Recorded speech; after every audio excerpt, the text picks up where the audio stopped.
Good afternoon, everyone. Welcome to the sixth meeting of the English Learner Workgroup. Thank you, Workgroup members, for your continued commitment and participating in this attendance at these meetings. I'm Dr. Deanne Collins. I'm the new Deputy Superintendent in the Office of Teaching and Learning at the Maryland State Department of Education. And I'm pleased to serve as your designee for this meeting for Superintendent Chaudhry, who could not be with us today. As you know, Mr. Chaudhry has chaired every work group meeting thus far.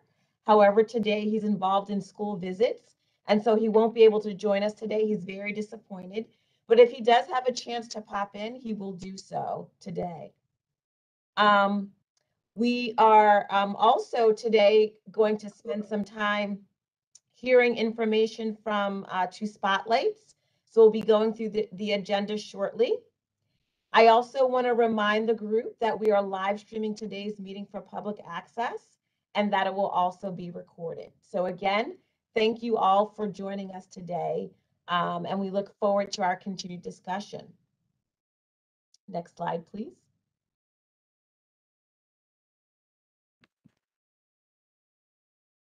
As the blueprint requires, we will continue to study national perspectives on English learner EL policies and best practices. So again, as with previous meetings, we'll continue to focus on our guiding question: what are the model policies, laws, and regulations that ensure the success of English learners?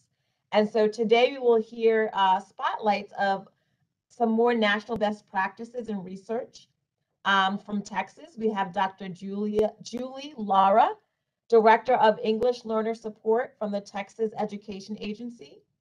And also we have Dr. Olivia Hernandez, Assistant Superintendent, Learning, Language, and Literacy from San Antonio Independent School District. So at this time, I will turn it over to Susan, who will continue to provide information about our speakers and who will kick off our presentation. Susan? Hello, everyone. Can you hear me? We're pleased to have excellent. We're pleased to have representatives from the great state of Texas, and we're starting with the perspective of the state agency, the state education agency. So,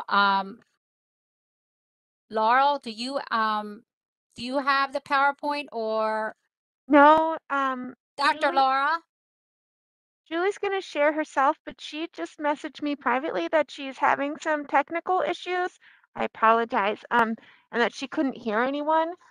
So, she's just getting her audio set up. I apologize. You can't avoid these technical issues. Okay, so we appreciate everyone's patience. And if this continues, are our colleagues from San Antonio online that maybe we could flip the script and start with them?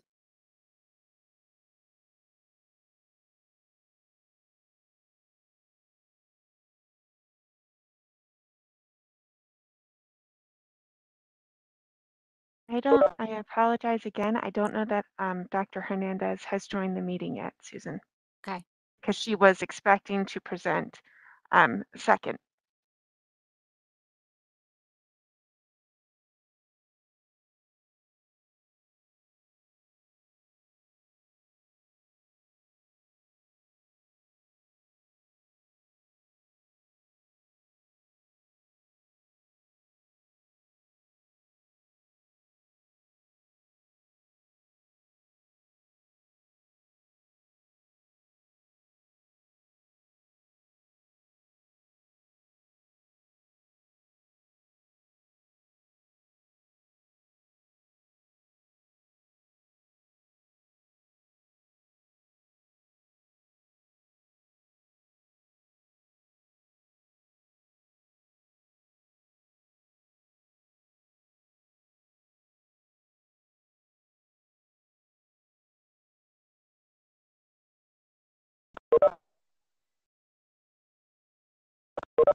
Can anybody hear me?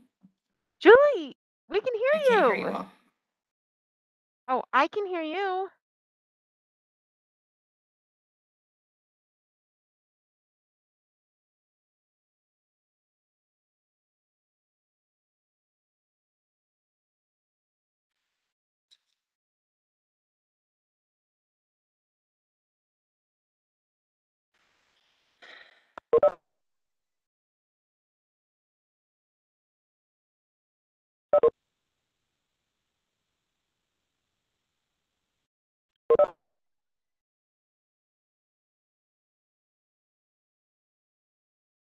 Thanks again, everyone, for your patience as we try to issues.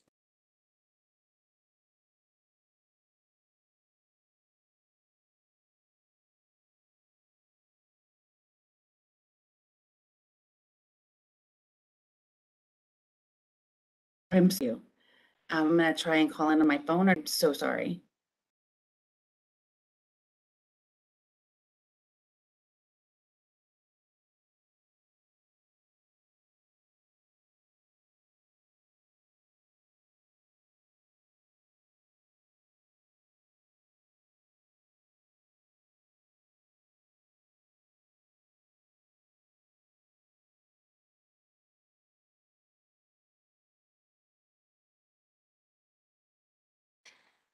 Okay, I'm just gonna go ahead and start since you guys can hear me, and I'll just share my video or share my screen. And the only thing is, I really can't hear you if you're talking, so you'll have to just chat me, just to be respectful of everyone's time. Just let me PowerPoint.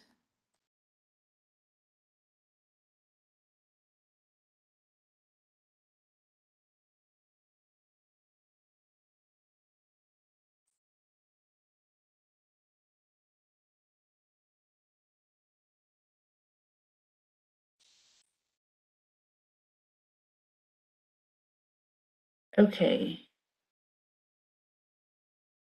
You are sharing your PowerPoint.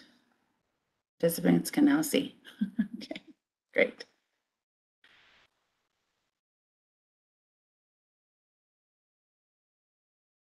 Alrighty, well, thank you, everybody. Good morning or good afternoon to you all. I am Julie Lara, the Director of the English Learner Support Division here at the Texas Education Agency. I just wanted to give you a brief sort of introduction of Texas and sort of our structure, and then talk about some laws and policies that we have in place for our emergent bilinguals. And then I'll discuss some of our division initiatives. And hopefully I can hear you all in a few minutes to ask some questions or answer some questions, but I'm happy to answer questions via the chat or via email. So to begin, the Texas Education Agency, I wanted to kind of give you all a structure. Our Commissioner of Education, Mike Morath, is actually appointed by our governor. And I know that in some states there are different structures and processes for selecting a Commissioner of Education, but ours is actually appointed. So Commissioner Mike Morath, I believe has been Commissioner since about 2016 or 2017. And what you see here are his eight offices sort of within the office, within the Texas Education Agency, educator support, and then I have special populations distinctly identified there, school programs, the Office of Governance, Operations, Finance, Technology, and General Counsel. And each of those deputy commissioners, each of those offices has a deputy commissioner. And again, I am currently our deputy commissioner is interim deputy commissioner Jennifer Alexander for special populations. Special populations includes special education program, special education monitoring, special populations monitoring, the Division of English Learner Support, the Division of highly mobile and at-risk students, which includes foster kids, military connected, and a variety of other student populations, as well as gifted and talented. And so our small and mighty team is, I have four coordinators who work on my team. Amy Johnson is our bilingual coordinator. We have a dual language coordinator, Dr. Rocha. Carlene Thomas is our ESL coordinator, and Ricky Santillana is our Title III coordinator.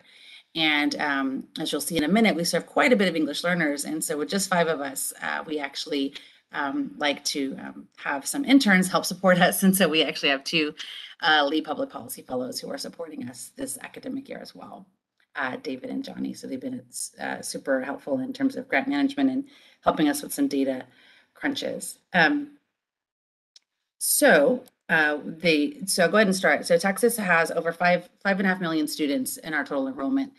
And most recent data, well, this is kind of actually a little bit of old data, slightly prior to the pandemic, we serve 1.1 million English learners.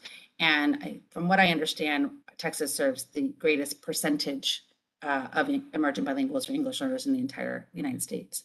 Our English learner population that is duly identified as as students with with disabilities is just over 10%. And as you can see there, the disparity of our English learners who are also identified as gifted and talented is just under 4%. So we've got some work to do there. But I will say that Texas is, this is a duplicate slide, sorry. Texas was a pioneer in bilingual education. We are one of the few states, if not the only state, that requires that requires bilingual education. And so in 1973 was the mandate of the Bilingual Education and Training Act. And what that says is that any school district that has across their district, regardless of the size, 20 students or more who speak the same language, they then have to provide bilingual education and this is for grades K through 5 and or 6th grade if that 6th grade is clustered with the 5th grade campus. And so for now, many years, decades, we have been providing bilingual education to again, about half of our students. We also have additional requirements in our Texas Administrative Code, and I've linked it here. I think I'll try to share the PowerPoint with you all so you can have the live links. Chapter 89 is our administrative code that also has additional requirements, which basically to ensure that English learners are able to access a quality education. There needs to be an identification process, which we have in place, providing bilingual and ESL programs, which I'll talk a little bit more about here in a minute. We also have to have appropriately certified teachers and assessments that measure language acquisition. We are not part of the WIDA consortium. We have our own in Texas language assessment, which is called the TELPAS, T-E-L-P-A-S, Texas English Language Proficiency Assessment System. So we do not use WIDA. We have our own sort of language system, assessment system. So sort of a brief overview, again, many, many years we have been providing bilingual education. What that looks like in Texas, we have 6 state-approved models.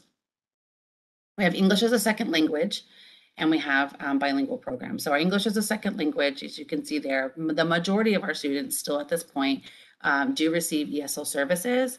We have ESL pullout and ESL content-based. Again, if you can see there that the ESL pullout is the most utilized program model for English learners. Our bilingual education models are transitional early and late exit, which is basically just the amount of minutes or the time that is spent in sort of transitioning to English. The distinction that I'll make here is that English as a second language and both of our transitional models have English proficiency as the goal. Whereas we have dual language, one-way and two-way program models that are state approved that obviously have bilingualism, biliteracy, and multiculturalism as the goals. Currently, about a quarter of our English learners are participating in dual language programs. And I'll talk a little bit about some more policy recently that is sort of pushing us to change that. We do have some students for a variety of reasons whose families deny services altogether. And so that's 4% of our population. In 2018, the 2018 legislative session was historical with House Bill 3 in that it has started to incentivize school districts. And so as I mentioned, Texas has a state allotment it's called a bilingual education allotment for emergent bilinguals that provides LEAs funds to serve English learners. However, with House Bill 3, not only did it increase the funding for the, and I'll talk about the terminology changes in a minute. I'm switching back to emerging bilingual English learner. Not only did it increase the number or the dollar amount for our English learners, but it also expanded how LEs can use those funds. And it required the agency to provide some tools and resources to increase dual language implementation.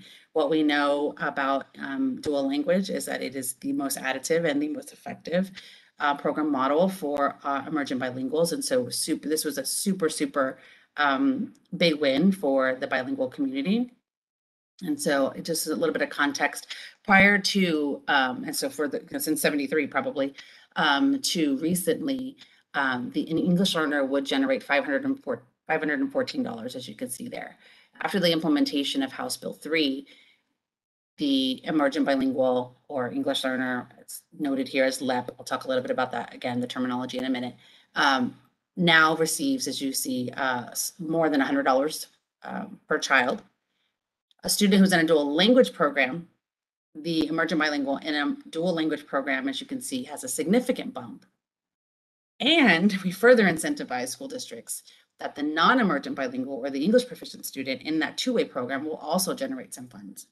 So over the course of the last 30 years, it seems that the legislature has identified that dual language is, again, the most additive and appropriate program model for English learners to reach that achievement and high quality education and achievement, positive outcomes for them. So we're super excited around this HB3 again, and I'll talk a little bit about what that, while there's the state, while it's enacted into law and there's funding, increased funding associated with that, I'll talk about what the agency has done to, or our division has done to support that. I will note though that the request here was to talk a little bit about assessment as well. And I should have kind of gone over that when I did the graph of our agency. Assessment is not under the purview of English Learner Program, and so I'm happy to connect you all with them for possibly a future working group session to ask questions around the assessment specifically. So again, we've had state law for some time, and here recently we have sort of bolstered the expectation to, and with money, to increase the dual language program offerings and for students. So here and now I'll talk a little bit about some most recent. We had another legislative session in 2021 where Senate Bill 2066 changed the term LEP, which that's what you saw earlier on that House bill slide, limited English proficient, to emergent bilingual. So again, the feds still use English learner, but here as a state, we are using the most additive and well-received terminology in the state, or in the field as a emergent bilingual. That's really important. I don't know on the call, and I apologize again for the audio. How many folks on the call are bilingual educators or not? But this is a huge thing. Terminology, you know, words matter, and so I'm super proud of the fact that our legislators have recognized that need. So that's great. We do have, again, so again, that's the part of the reason why I'm using emergent bilingual and English learner interchangeably. We also recently had a bill passed, Senate Bill 560, which requires the agency to develop a strategic plan specifically targeting emergent bilinguals, again, specifically increasing dual language programs across the state, increasing bilingually certified teachers, and developing a more systematic way of identification and reclassification, which I'll talk about again in a minute. So as you can see, or as you can, if you're sort of reflecting, 73 was the mandate of bilingual education, and for many years, for a couple of decades, we had in statute to support students in an equitable way or access to high quality education. But here more recently, in the last couple of legislative sessions, thankfully have been able to bolster and really recognize the importance and the additive nature and the benefits of dual language specifically. So I've been in the role as a director for a year and a half. Previously to 2017, our division was really about compliance sort of policy and guidance. In about 2016, 2017, the director at the time, Dr. Barbara Kennedy, began developing instructional resources for school districts, and then with the passing of House Bill 3, the requirement of the agency to develop more resources has allowed us to sort of shift our work in our division to be more instructionally focused. So thankfully, we have now laws to sort of fall back on and point to as we work really hard to support our emergent bilinguals. I'm going to try and stop there and see if I can see the chat, because I did see something come across the screen that there was a question. And I'm on multiple screens here too, so please for that. I can't see it. Let's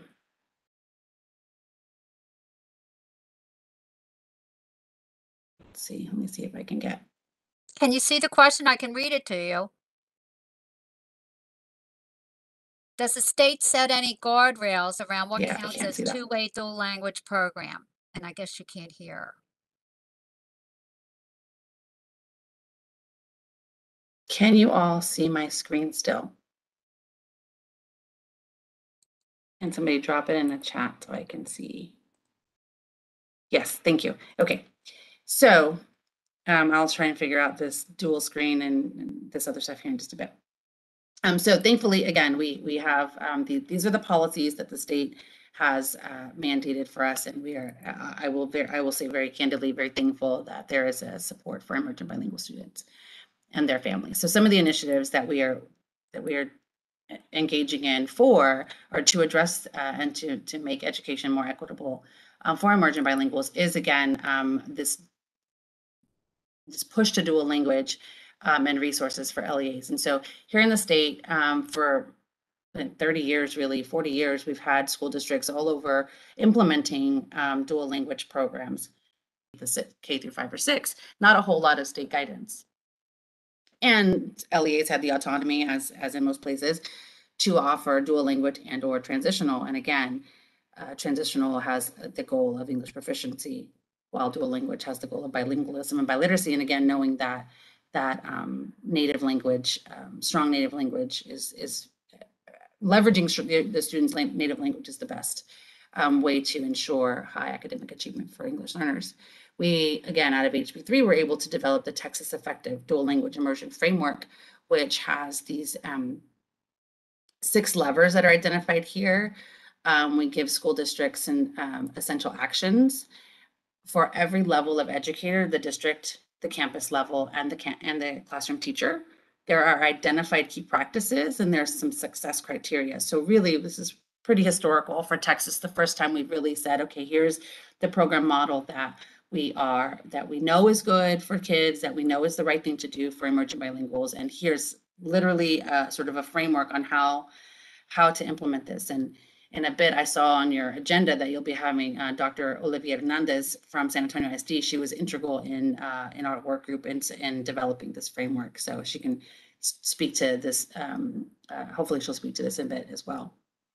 But we're really excited to have completed that this year. Again, House Bill 3 was passed in 2018, but we had some leadership changes and different things, at the state agency. You guys know how that goes, I'm sure. And we're able to kind of get the work started to develop this framework for dual language implementation last year, actually last summer. And we are now piloting in schools, which will be in schools next week, actually. And the idea is to, again, when the ledge is funding and incentivizing school districts substantially, historically, we really want to encourage or support LEAs in being good stewards of that money and doing what's right for kids. And so again, enter us with this framework will be, the goal is to increase effective implementation and expand the programs. Most of our programs are, again, it's mandated K through 5/6. Many schools offer dual language programs in secondary, middle school, and high school. There's a school, there's many schools, but one in particular comes to mind. It's PSJA, FAR San Juan Alamo. down in near the Texas border with Mexico down south that has been doing it for 30 years and from K through 12. So really lots of success we've seen from that school, and then we're actually going to pilot with them as well, so we can see how to strengthen our tools and resources. So we're super excited about this process. We're piloting in just 15 campuses this year. We're learning to only bite off more than, if you saw, there's only five coordinators, and so just 3 of us will be out there piloting and giving some job embedded coaching on those different levers. So we're very, very thrilled and excited to be presenting or to be piloting this framework. And again, all thanks to House Bill 3 and the incentives that the ledge has given school districts.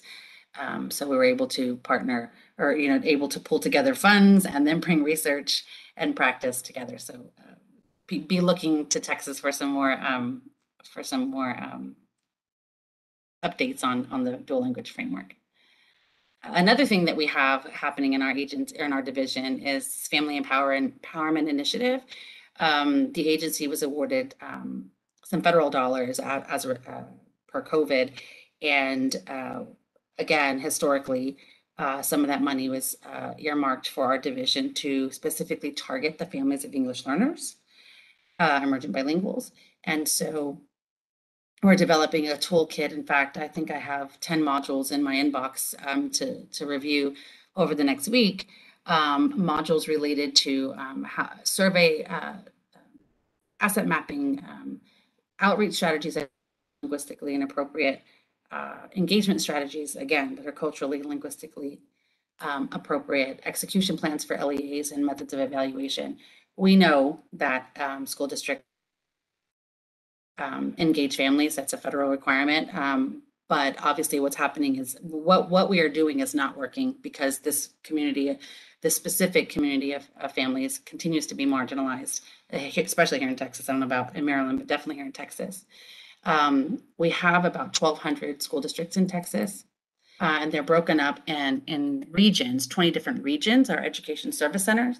And so in order to do this specific family engagement work, leadership and I decided to really focus on the regions in Texas that serve the middle 20% of English learners.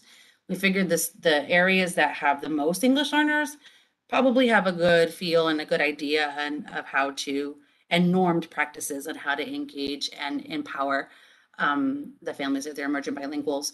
And then knowing,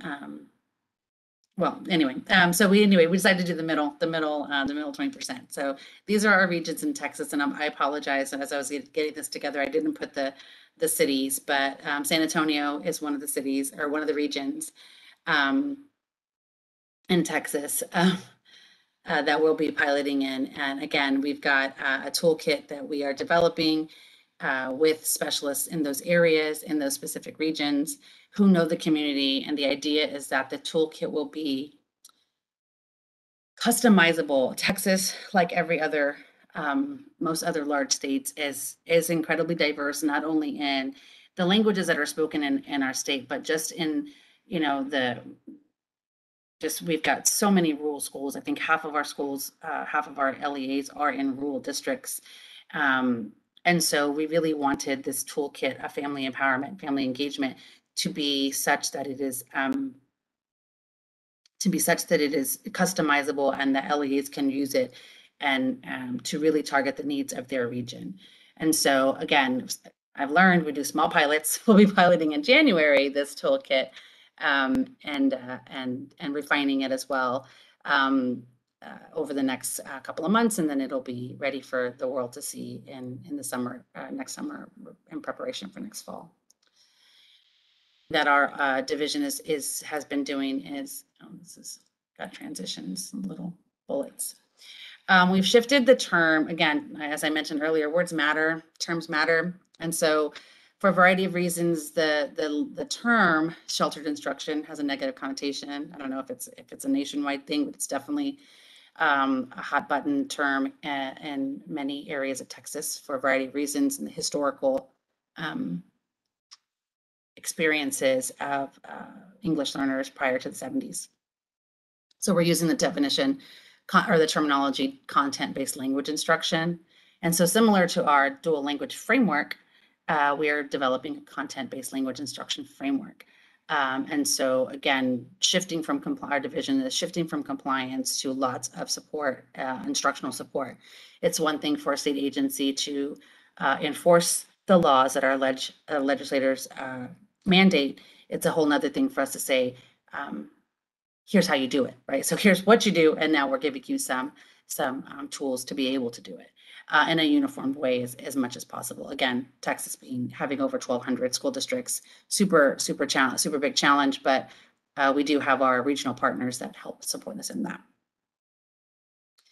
Another thing that we're doing here in the agency or here in our division is communities of practice. We're working directly with some of the LEAs, and we have work groups with our regional service centers. We did a community of practice related to newcomers, and this is just a brag that I want to share for the team. One of the sort of recommendations from an outside entity that we were working with last year said that we really needed to work more closely and more connected with our LEAs. Well, that's really hard. Again, going back to the size of the team, there's only 5 of us that are consistent in the office. But we took that charge, we took that recommendation, and we had a community of practice. We have a community of practice around newcomers. And we had 49 LEAs. Well, we had lots of LEAs show interest, but we only picked 49. I think it was a fairly manageable ability to facilitate with the rest of us on the call. But if you see there, we had Houston ISD, which is the largest school district in Texas, and their numbers of their emergent bilinguals, and then a small district, Argyle, which is the little square right there on the second row. They only have two immigrant students and only 119 emergent bilinguals, but the idea to really come together as facilitator, the agency being the facilitator of these discussions and supports for school districts is really powerful. I think, again, as I mentioned, we have those 20 service centers, and generally that is our partner. Those are our partners, and they disseminate information and they provide professional development.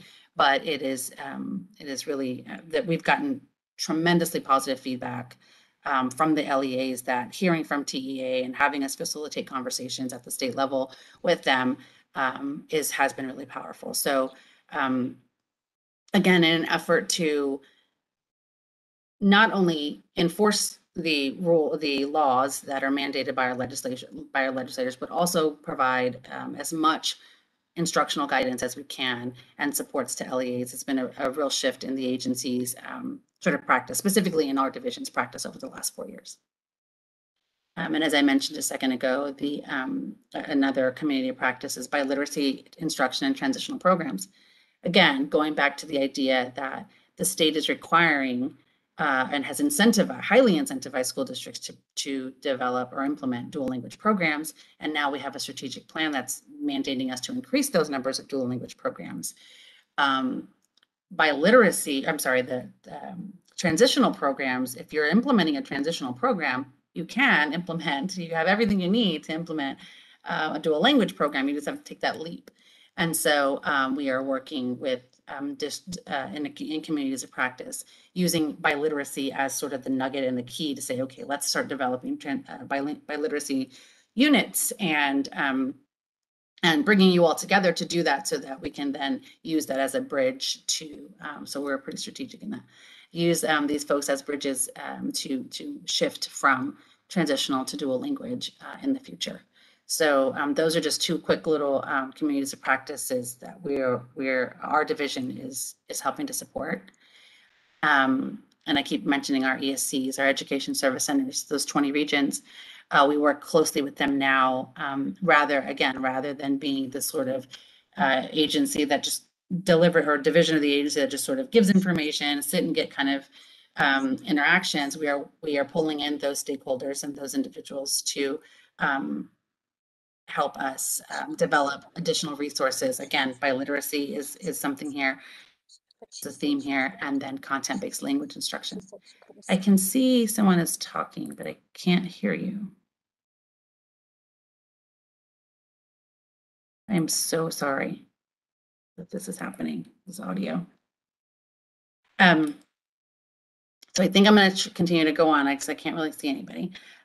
So again, more focused efforts to coordinate and collaborate authentically and develop resources with not only our LEAs, but also our service center partners.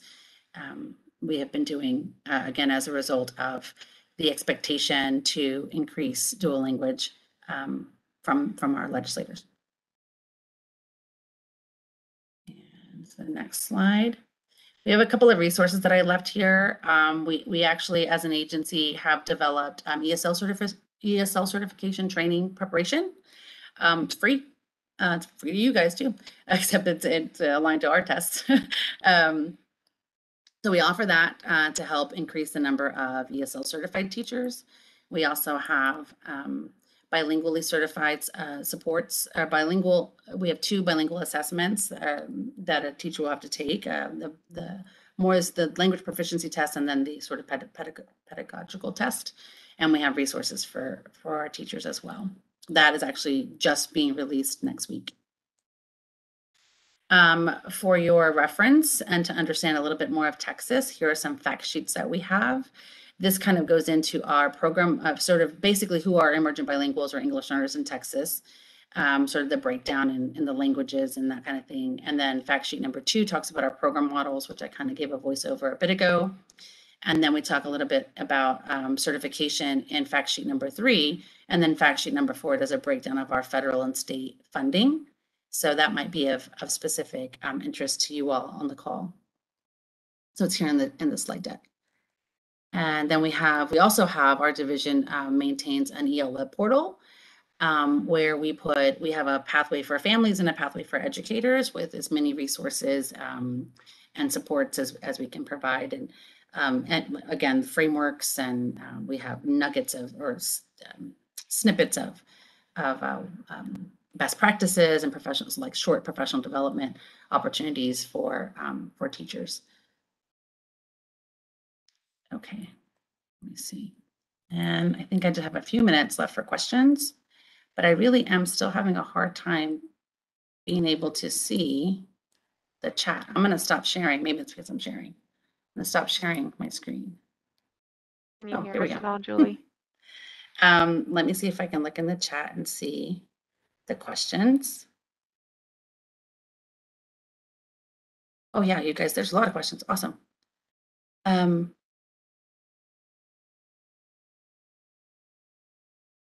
Does the state have any so I'm going to go back to Connor Williams. Does the state have any guardrails around what counts as two-way dual language program? I'm specifically wondering if there's some sort of way to prevent districts from getting the extra dual language dollars by launching a dual language program that is mostly English dominant kids. Yeah, those are so that's what the framework, that's what we developed. I was very intentional around ensuring that emergent bilinguals are prioritized in the implementation of a dual language program.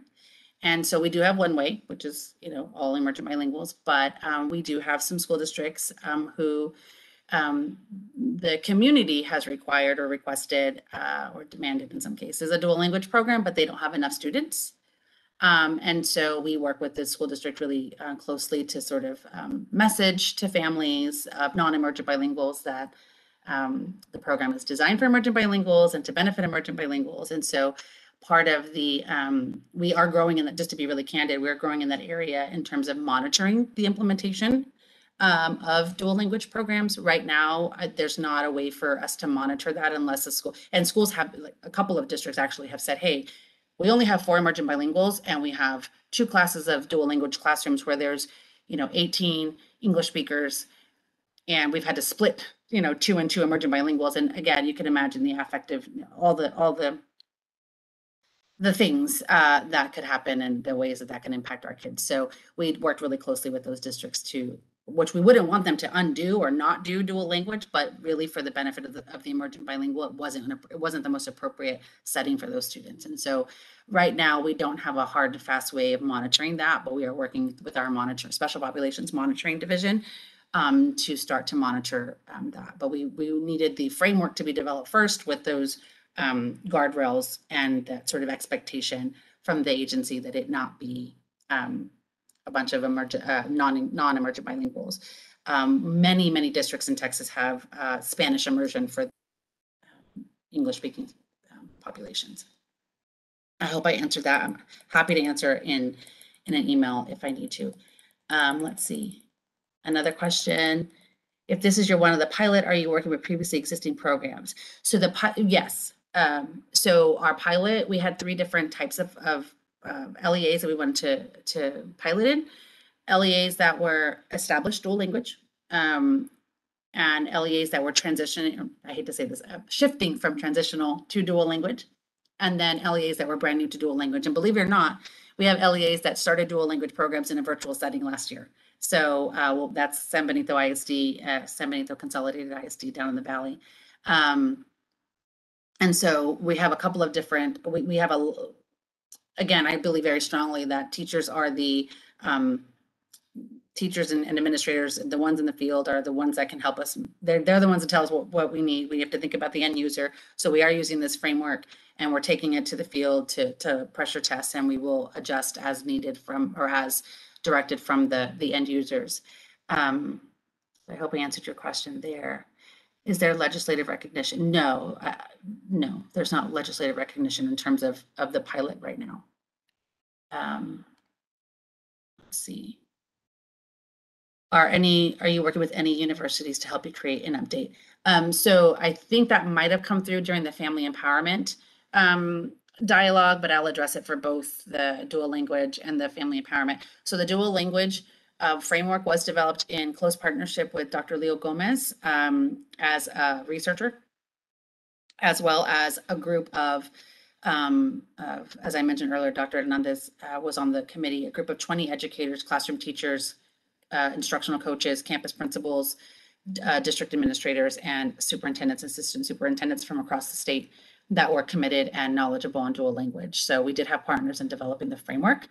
And then for the family empowerment work, we are not working with an IHE or any researchers on that. But we do have a consultant and again, a small stakeholder group. I think Min Wu's question about will specialists be bilingual? Yes, and I think that's in reference to the family empowerment. Yes, the requirement was that they be bilingual in Spanish at least. We also have a growing population of Vietnamese, so it's really hard to find that. I'm working diligently. I actually have a grant out, multilingual outreach, to identify and locate speakers of other languages that can help support our initiatives. And what was the outside agency? Anne-Marie, I see your question, but I'm not sure what that was in reference to. Okay. I think I've answered all the questions. If there are any more in the chat, and again, I apologize, I cannot hear anything. So I'm just kind of going off the cuff.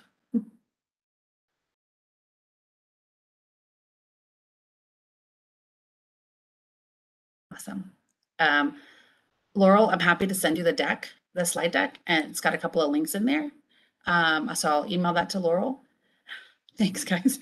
And I will answer any questions via email if you have. Let me put my email in the chat because I did change my name. Take my name back.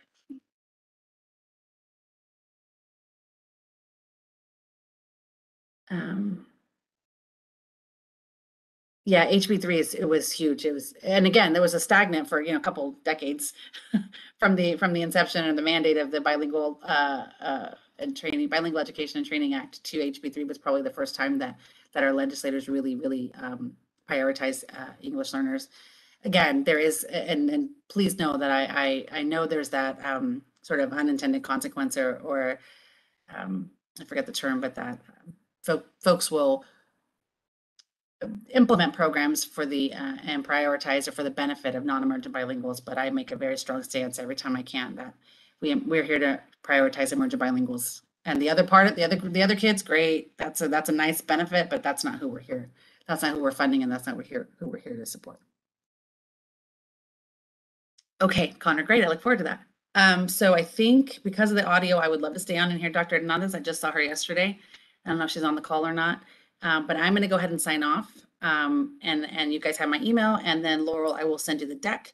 And I look forward to seeing what Maryland has to, what creates for emergent bilinguals or English learners. And be in touch. You guys take care. Thank you for your grace and patience with me today. Take care. Bye. Thank you for all you do for kids.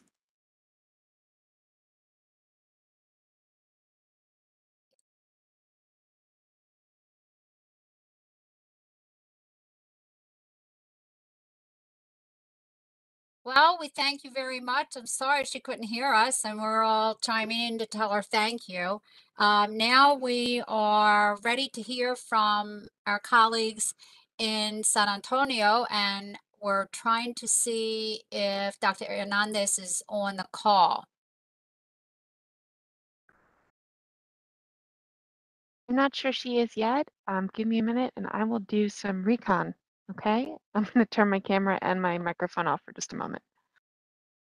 So meanwhile, we rarely have this opportunity. So if anyone would like to unmic or drop in the chat, kind of debrief from this presentation and what Maryland can take from that.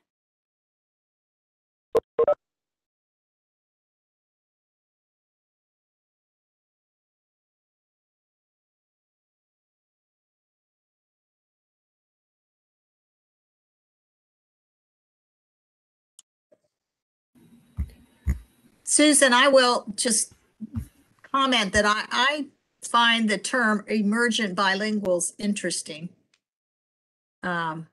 Especially since, you know, we're in early childhood and we look at the younger children. So I like that term. Yeah, I can confirm that that's either emergent or emerging bilinguals is a popular move right now. A lot of, you encounter it a lot in the research world, and then here and there, some districts have picked it up, and then some states are moving that way as well. The one thing that I'm going to have to think some more about, I asked a question about it, is that I didn't know that HB3 shifted the funding around dual language like that. I think that's really, really promising. There might be some holes in it. Again, I'm a little nervous about how that might incent the creation of dual language programs that don't focus on emergent bilinguals. And you heard, I mean, I think Julie said, like, she's trying to hold the line on that, but I don't know if she has any statutory authority to actually set definitions that would prevent that from happening. But that aside, I think broadly speaking, that's a really great approach. I agree, and we certainly, she brought it up, the issue with terminology is one that keeps coming up because, and we're kind of calling it two-way immersion to make sure that we emphasize the fact that there should be two groups there, but that doesn't guarantee it either.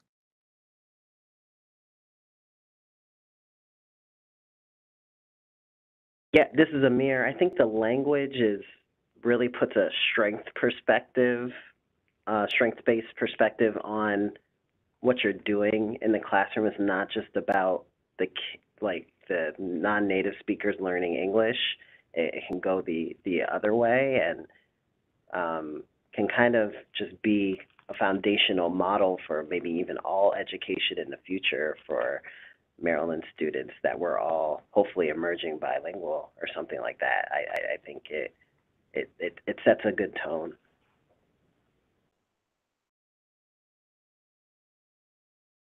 Hi, Susan. This is Drew. I just wanted to quickly add to that. First of all, we have to thank Ophelia Garcia back in New York for that term originally back in 2007, 2008. Very recent research, though, has shown that even the term emergent bilingual, and this goes back to a general issue of terms overall, people are having issues with that. They're now actually using emergent multilingual because quite a few of our English learners are actually proficient in more than one language prior to English.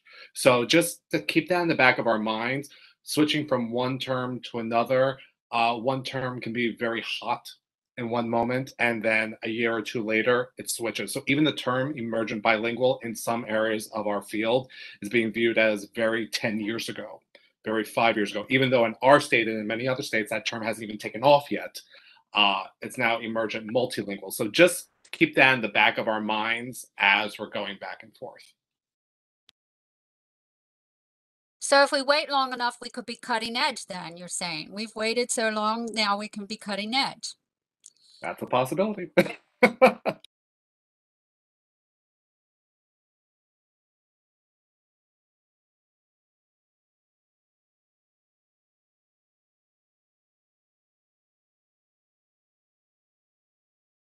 Yeah, I don't know that anything I'm about to say will add to Drew's point, but since we have a moment of silence, I back in 2014 or so, I started a research team, and on the advice of a guy named Deanne Garcia, who's a major researcher in the field, I said, well, we'll call it the Dual Language Learners National Workgroup. And it must have been a week after we started that, you know, and again, Gene is a don in the field. He's been at this forever. He's one of the most prestigious researchers in this space. But it must have been like within a week, I was getting emails from other folks telling me that this was a degrading term, that it didn't take into account students who learned more than one language. It also blurred the line between K-12 and early ed. You know, we stuck with it because we were kind of committed at that point, but it is, the terms are just so evanescent. They change so quickly in this space. The good news is that means you'll never get it wrong, really, but the bad news is you'll never really get it right either.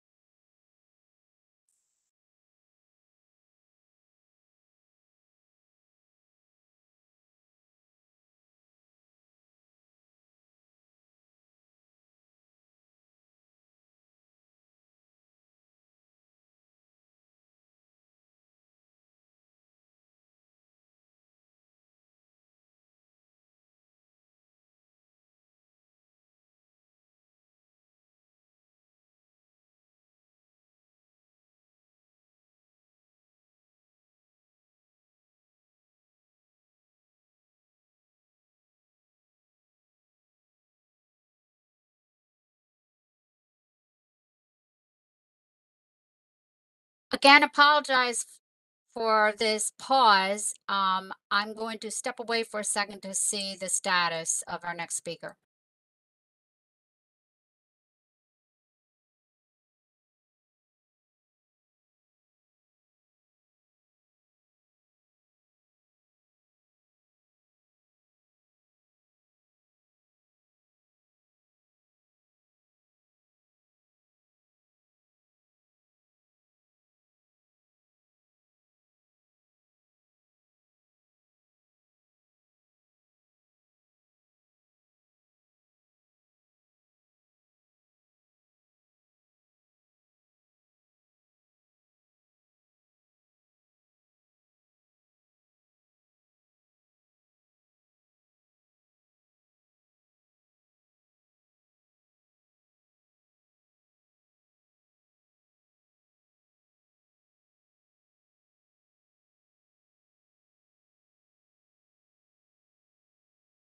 Hey, hi. Okay, so I have Hannah Hernandez. So we are going to just go ahead and move on to the next portion of our meeting, which is our reflection, our discussion, and our recommendations. So I will, or maybe Jason will post the link to the shared document in the chat, and then I am happy to share it. I know a lot of great recommendations and discussion have been happening just orally and in the chat. And then also, if you have a moment, to please add them to our document so we have a record of them and are able to reflect, you know, some of your ideas in our recommendations. So Jason just posted that doc. So we're really thinking about, based on what Julie shared with us, Dr. Lara, where are there opportunities for Maryland to grow? And then what kind of policy and practice recommendations do you have? And we welcome discussion or written contribution. Thank you guys so much. I want to briefly address Anjali's question. And yes, we are already looking into a way for you to take a deep dive into recommendations. So stay tuned. And We won't abandon this platform because of the public access, but we'll work on ways to be able to get your input in a more efficient way. If I could just take a point of personal privilege when we're talking about, since we were hot on the topic of terminology, what would next steps for this work group be around that? Because I think it has emerged from the beginning. The Blueprint Law calls this work group the English Language Learner Work Group. We in Maryland and USDE say English Learner. We've certainly heard from early childhood where it's dual language learners, multilingual learners. Today we heard about emergent bilingual. We've certainly abandoned limited English proficient. What would a next step look like?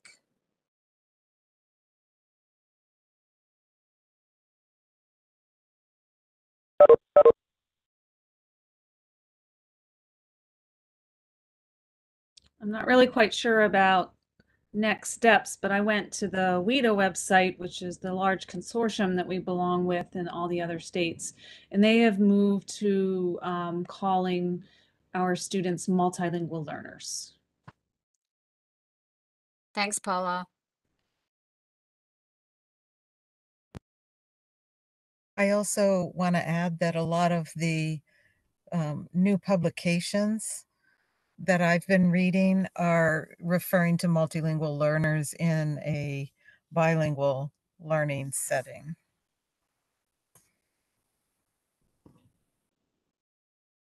And that's from Corwin Press and Sage. Companies that maybe our colleges and universities are going to be looking to for teacher preparation materials. I don't know if we addressed this, but I guess I'm curious. What do you think about the distinction, making the distinction between multilingual learners in that K through 12 setting and dual language learners in the early childhood setting? Do you think that's a necessity? How do you feel about that? I'd say that the convention at the federal level right now is that, right? That Head Start refers to the younger students as dual language learners, and that's supposed to capture that difference I put in the chat between simultaneous and sequential English learners, that there is, depending on who you talk to, up to about 8 years old or so, you're looking at a student who is meaningfully learning both of their languages simultaneously. So they're a simultaneous dual language learner.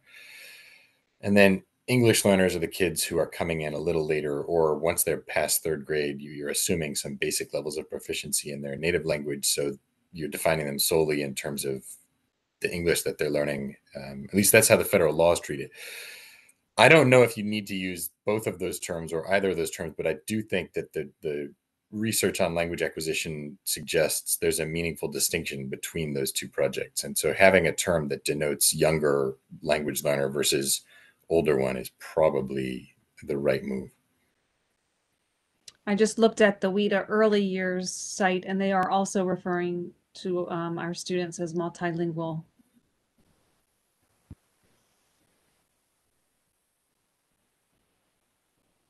I mean, this is right. This is where the terms get thorny, where the kid who is a simultaneous bilingual in the early years, but has a third language also in their portfolio, right, or in their profile, right? Maybe they have two parents who speak different languages to them at home, and they're learning English in their early childhood program. They are not technically a dual language learner. They are a multilingual learner. It at the policy level, it gets difficult to capture all potential cases of nuance in a term that is at least to some degree designed to blur that nuance, right? We're grouping together an enormous amount of diversity, right? I mean, what I mean this too, I mean, one could spend a lot of time arguing around whether we need to make further distinctions between language learning students who are native speakers of a character-based language because of the different structures of early literacy in character-based languages versus more phonics-based early literacy languages. Or, I mean, there's lots of other ways we could cut and slice this, but at some level, the idea is they're defined sort of as a group by the progress on English. So anyway, I don't know. I mean, I think one of the real tensions is for a researcher, it does matter a lot to get these things right, because we're defining often in terms of variables that then mean different things in causal chains. The policy level, that level of nuance can also impede understanding for the public, right? You're trying to make sure that policymakers and the public understand who we're talking about, roughly speaking, not every single layer of nuance, since it's not the public's job to be reading the latest peer-reviewed publications on this kind of thing. Well, and I'll add on to what Connor said, because you're talking at very, the 10,000-foot view, and then the view of the boots on the ground. You're a classroom teacher, whether you're a kindergarten teacher or you teach AP chemistry, there's still students that are learning English that are in front of them. So to them, the terminology is potato, if you will. So I do think we need to pick something that will be consistent and easily understandable. But you are absolutely correct, Connor, in that there are multi levels that you have to go through, lots of that onion to peel back all those layers. But that's where teachers get really frustrated with policymakers, that they just call it what it is. But Right. I think the underlying, or maybe the overarching thing, is that we're looking at asset-based language too. I think that's the lens Absolutely, right, that we need to use. So we can already discard a lot of terms that have been used in the past and maybe look forward to more additive language. What were you going to say, Connor?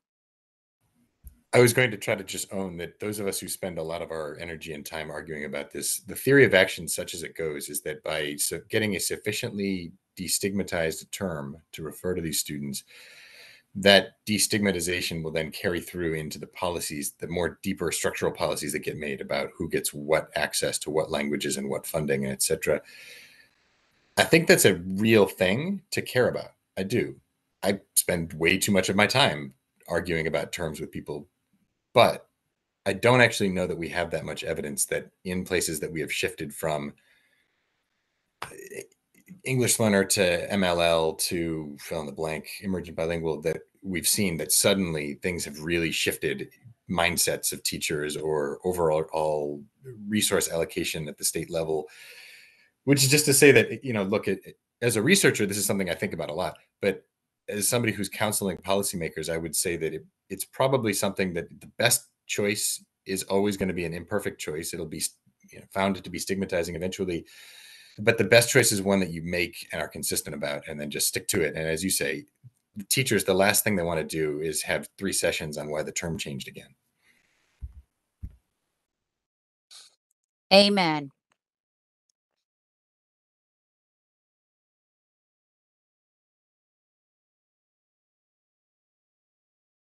I have continued to be unable to contact our next presenter, so I apologize. I will leave it up to Susan or Dr. Collins on how they would like to proceed.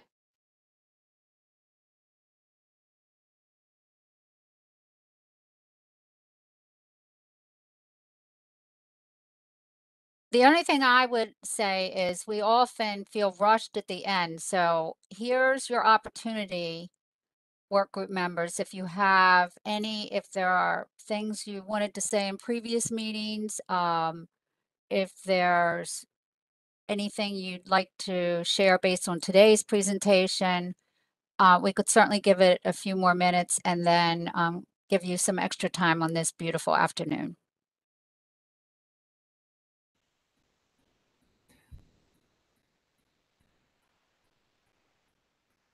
Again, I know I'm talking too much, but just a quick question. I don't think, unless I missed it, I didn't hear anything from them on the question that we've asked about every other session. I don't think Texas talked at all about their bilingual teacher pipeline.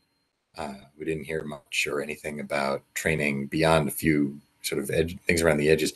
It would be good if we could to follow up a little on that. Is there anything we can learn on that? Knowing that the context is different, right? I mean, Texas has been running it for 40 years, and so they have some pipelines that aren't going to immediately just pop up in Maryland. But it would be good to see if there's anything we can learn from them on that. Absolutely, and we can follow up with Julie about that.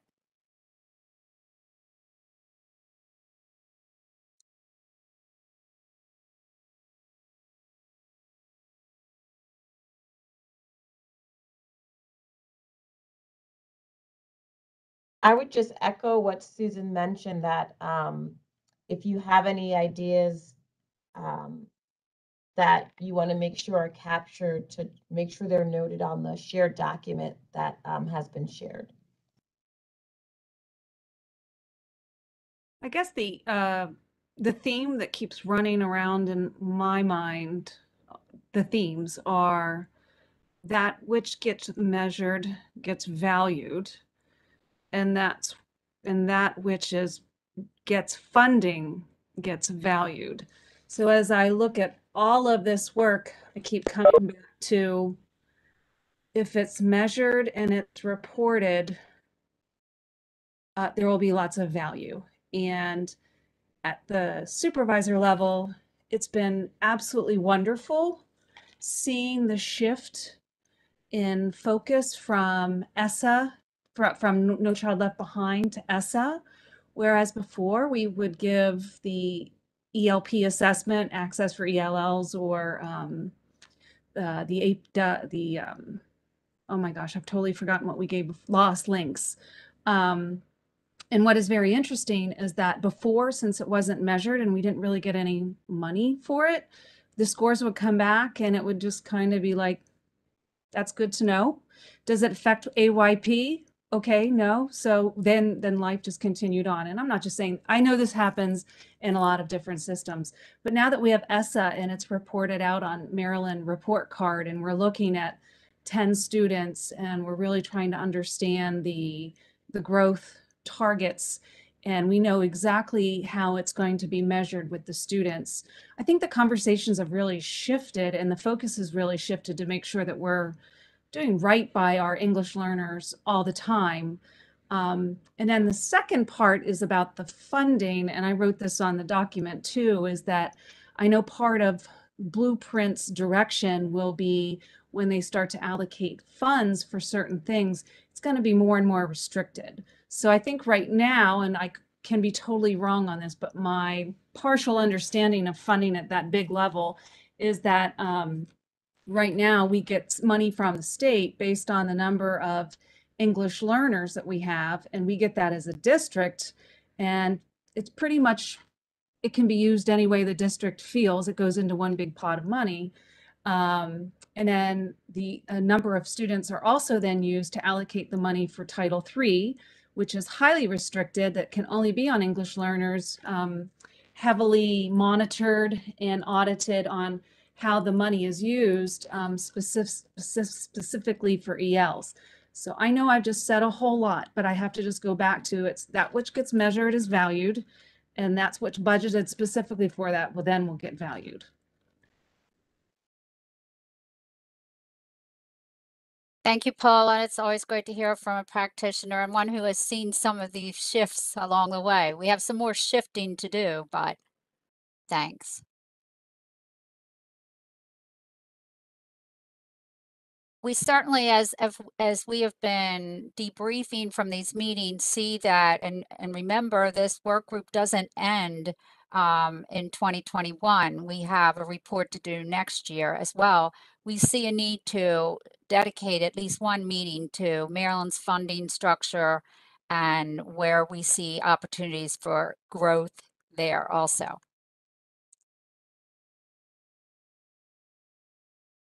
The other thing for me, sitting in this seat and struggle with, it gets worse every single year.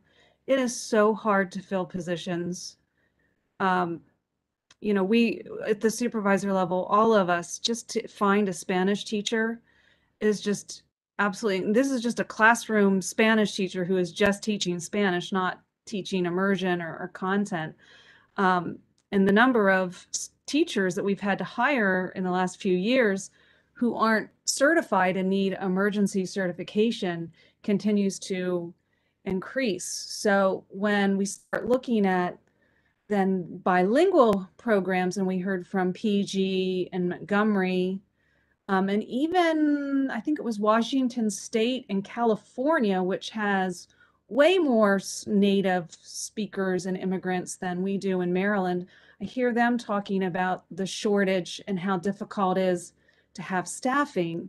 And we all know that if we have a program that is the best program in the world, if we get a really bad teacher or an ineffective teacher in that chair, it doesn't matter how good the program is, it's going to fail, and it's going to fail students.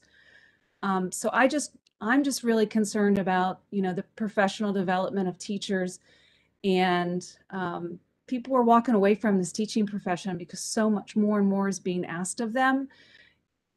I don't know what the solution is, but when we talk about adding more specialized programs and increasing the rigor of teaching certification, I think that's probably going to really complicate the teacher shortage even more. So I'm just curious, like, what they're doing in other states to attract teachers who are quality teachers who can create and sustain quality programs. Thank you. And we will, Connor also asked for us to follow up with Texas on what some of their ideas are. Thank you. The only thing I add to that is that the places that I know of that, I don't say have solved this, because I think, Paula knows just as well as everybody has called it, nobody has a surplus of linguistically diverse teachers. That just isn't a thing. It doesn't happen. But the places that have done the most or had the most success at closing the gap shortage-wise are the places that have been aggressive about creating alternative pathways and pipelines. I'm thinking I've mentioned the Portland Public Schools model before. I think they partnered with a Institute of Higher Education essentially to do a sort of a blended thing where they take somebody with a BA and the language skills they need, and they give them a sort of summer crash course. That teacher becomes the teacher of record in the fall with a provisional license from the state, but then they go on and continue for several years getting a master's at Portland State University, and then eventually they pass the teacher licensure exam and get full licensure. Gwinnett County Public Schools down in the suburbs of Atlanta has done a bunch of other sort of complex grow your own type approaches within some of their career and technical ed high schools, or they've been trying to create a bilingual teacher training module within those. And then they partnered with some of their local colleges and universities to build that out. Like, long story short, apprenticeship type models, alternative certification models, anything that can linguistically diversify the teaching core is going to be critical here. And there really isn't going to be any way to meet the demand unless there are more than a few pathways. It just isn't going to happen.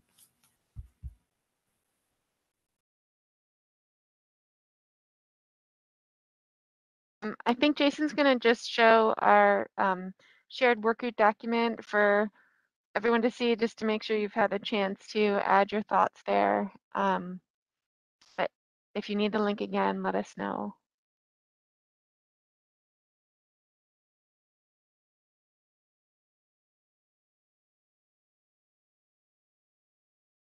Thanks, everyone, for your flexibility today.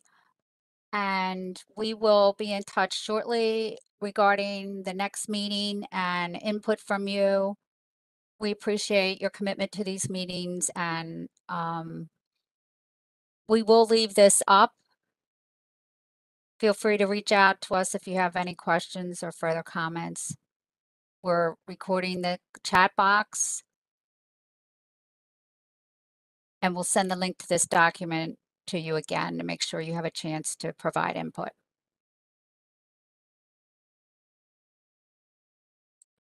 Thank you, Susan. And once again, on behalf of the State Superintendent, Mr. Chertory, and myself, thank you again for all of your work and another outstanding meeting. And we look forward to meeting with you again. Have a great rest of your day.